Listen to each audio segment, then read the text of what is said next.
Hey guys, it's Jen from Beauty Riot X, and today we are doing my top 5 eyeshadow palettes. This is part of my top 5 series.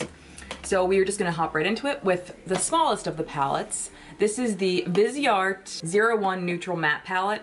This is just the perfect matte neutral palette in my opinion. It comes with 12 shadows. This is, I will tell you the names and prices all at the bottom of the screen. This is definitely one of the more pricey palettes, but you can't go wrong with a Viseart shadow. I mean, they're formulated just beautifully. And honestly, I mean, even for the price, I still think they're worth it. You know, and I'll just do like a handful of swatches from each palette.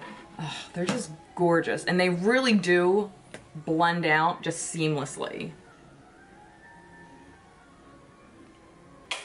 The next is by Skinny Dip, and this is their Ultra Foil Shadows palette. And I've talked about this before, but I'm gonna include it again because this palette is just genius. Genius. Almost every one of these shadows is perfection.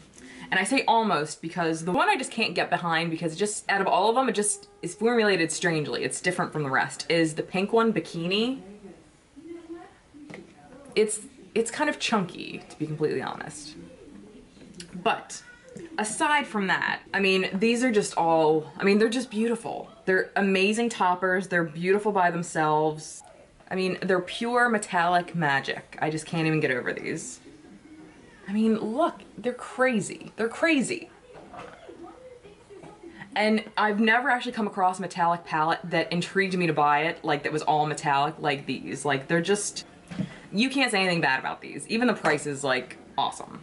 Now, when I do use them, I tend to use my fingers, and I usually just use them on my lids, and I will use like, you know, Max Fix Plus, or just dampen my fingers a little bit before I touch the shadows, and then I'll go in to kind of give it more of a more foiled look, I should say. But they're gorgeous even with or without. All right, the next is the Sephora Pro Pigment Palette, and this is the Editorials palette. I mean, first off, can we talk about this freaking mirror? I mean, stop. Like, it's Gigantor. And then, oh, these are just gorgeous. For me, Sephora palettes are usually hit or miss. Some have been formulated beautifully and are gorgeous, some not so much.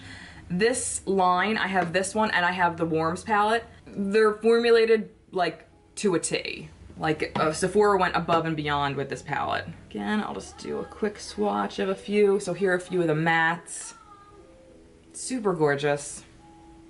And you can do so many looks with this palette. I swear, if you were to get all, like if you didn't have any makeup, and you were to get this one, the warm, like this Sephora Pro palette, the warm Sephora Pro palette, and the cool Sephora Pro palette, you'd probably have every shadow you could ever need. So anyway, I will just do a handful of the metallic ones as well. Some of the real metallic ones, like the copper one in the middle, are kind of chunky, but I mean, definitely nothing that would deter you from wanting to try this palette out. It's gorgeous. I'm gonna sound repetitive with every one of these because, like I said, this is my top 5 palettes, so they're all gonna be wonderful in my opinion. All right, the next is the Lorac Pro 3 palette. This is the rose gold palette, and oh God. Like when I first ordered it, I got it, I was like, oh, it's really pretty, but I reach for this so often, and the formula definitely has some fallout, a little bit of kickback, but it doesn't even matter. These are like this color on the top right here, walnut, which is like this kind of pukey brown color, is probably one of my favorite like transition crease shades. Oh God, it's beautiful. It's just the perfect amount of warmth, but also is still neutral. Like it still works with a variety of different kind of looks, not just your rose gold kind of look, which this palette is definitely known for. I'll do a few metallic swipes. Oh, they're just so pretty. I did want to try the new Lorac Pro that's out now, but it's a little too cool for me in my opinion, so I probably won't try it. But this palette is just a delight. Okay, the last one is a Morphe palette, and this is the 35R palette, and this is the gold palette. Oh, it's so beautiful. I reach for this all the, like this is every brown shade you could possibly need. I'm actually just about to order the 2 of the square palettes, like there's like the mocha and the copper I think I'm ordering, but they're like the big square ones. I'm really excited about that. But I'll swatch a few of these. Ooh.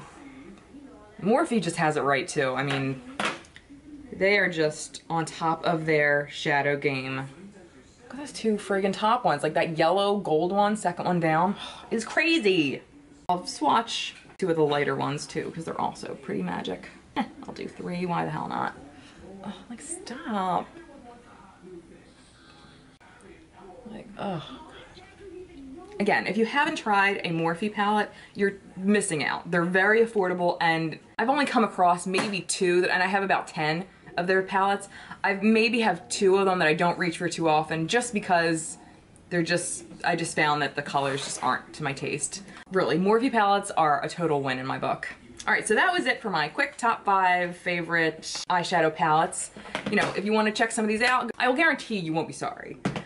You know, some of them are pricey, some of them are pretty affordable, some of them are mid, but that's what the fun thing is about palettes. I mean, you can get a really nice affordable one that's gorgeous, or you can get a very expensive one that's also gorgeous. So it's all about personal taste. So that was it, guys. Thank you so much for watching. Please like this video if you enjoyed it. Subscribe if you want to see more, and hit the notification bell to be alerted when I upload again. Thank you guys so much for watching, and I'll see you next time. Bye, guys.